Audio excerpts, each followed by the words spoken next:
The world lay silent 'neath the sable pinions of night. Night uncompromising, drear, endless night held sway over all. No sense of peace or repose filled this night, but the anguished silence pervading all bespoke an intensity of suffering never known before among the sons of men. Gethsemane was past.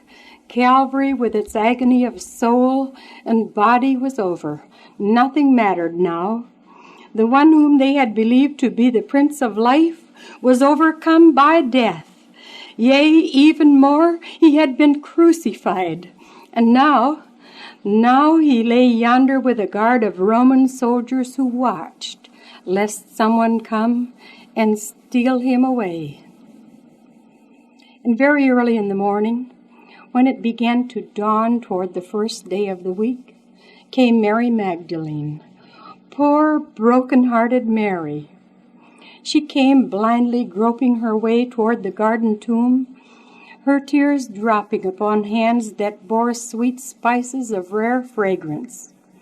At the rising of the sun, she stood before the open door and saw that the stone was rolled away, and that within, oh, what had they done with him?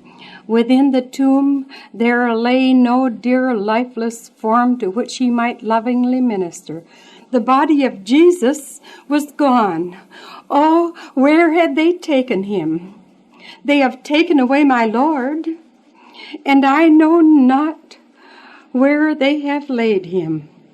Jesus, I can hear her say, Jesus who was born in Bethlehem, whose birth the angels did announce. Jesus, the light that shone in darkness, even though the darkness comprehended it not.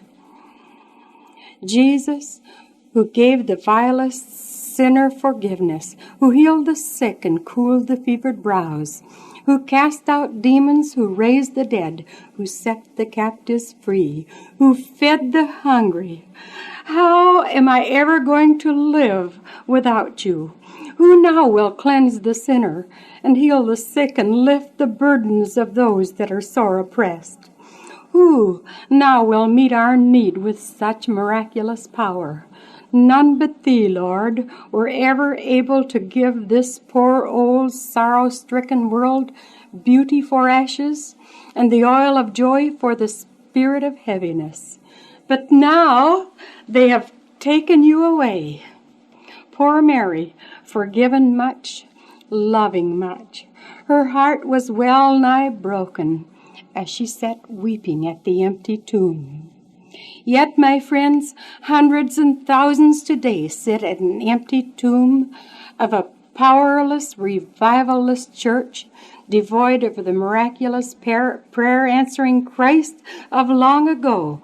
Jesus, the great I Am, is wrapped in the slumber of worldliness and unbelief, higher criticism and formality.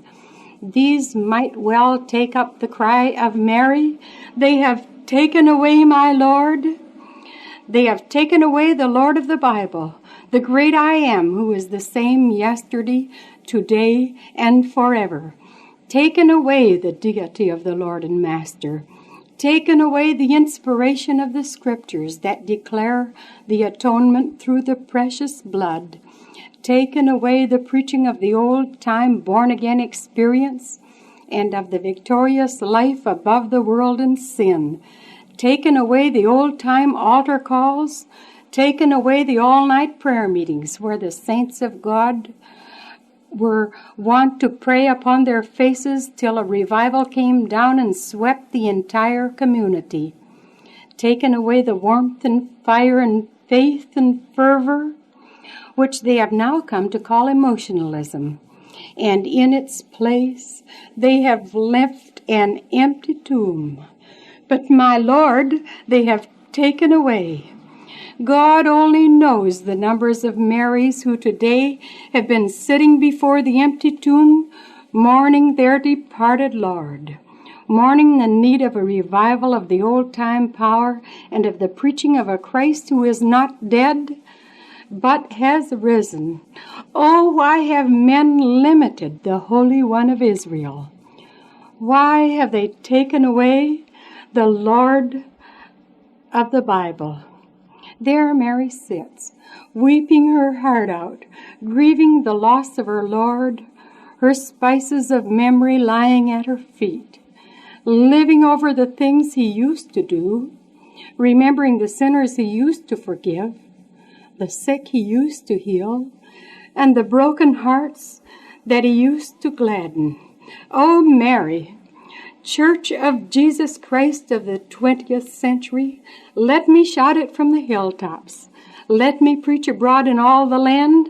Look up, he is not here. He is risen. Seek him not among the dead. Lift up your eyes from your narrow theologies, from the doctrines of dogmas and creeds of men. Look beyond the grave. Jesus Christ, the living Son of God, is risen from the grave and lives. Jesus lives. Oh, that the Marys of the church of today would turn themselves about and see the risen Lord who comes to meet them in shining robes of light.